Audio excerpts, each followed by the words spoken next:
Star Wars 8 director had freedom of no pre-planned story. Star Wars: The Last Jedi director and writer Rian Johnson had almost total creative liberty while working on the movie, explaining that there was not a set narrative arc for the sequel trilogy.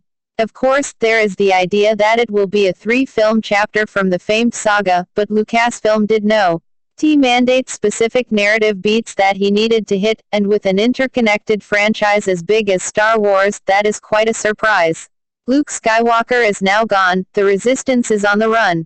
With a crew so small that they could all fit in the Millennium Falcon, and the First Order is extra volatile now that they are reigned over by an emotionally driven leader. That's where Johnson's The Last Jedi leaves the plot. While some fans are still reeling after what went down in Episode 8, J.J. Abrams is already hard at work crafting what's next for the still untitled Star Wars, Episode 9, which at this point, could be anything. Johnson, alongside producer Ram Bergman, recently sat down with Deadline to talk about their latest and arguably biggest undertaking to date, The Last Jedi. In the conversation, the director was questioned about whether there is a clear-cut arc that the current trilogy is going through, and surprisingly, it turns out that nothing massive was set in stone before he boarded the project. Not really. That's what's been really cool about the storytelling process. There is definitely the idea that we know it is a 3-movie arc. We know the first film is an introduction. Then the middle act is training, meaning challenging the characters. The third is where they all come together and you have to resolve everything. But I was truly able to write this script without bases to tag, and without a big outline on the wall. That meant I could react to what I felt from The Force Awakens, and what I wanted to see. I could make this movie personal. Cool. Also just take these characters where it felt right and most interesting to take them.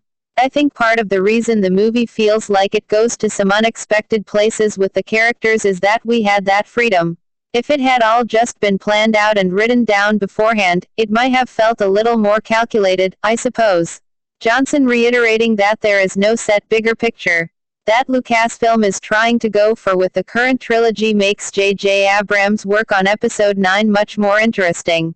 A huge part of the reason why The Last Jedi has been controversial with regard to the film being divisive is that it's a highly cerebral film. Instead of straightforward storytelling, it forces people to ponder on its story, leaving a lot of things open to interpretation, and that results in varying opinions on it. Right now, the person whose perspective of the film is the most significant for the saga moving forward is Abrams. Abrams' task to open and close the sequel trilogy is unique, especially with a film as jam-packed and unconventional, at least for a Star Wars film, as The Last Jedi in the middle.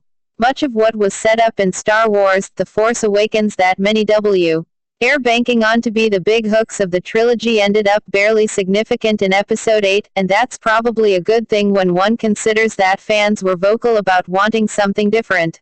It's also essential to shake things up if Lucasfilm is serious about keeping the franchise going for the long haul.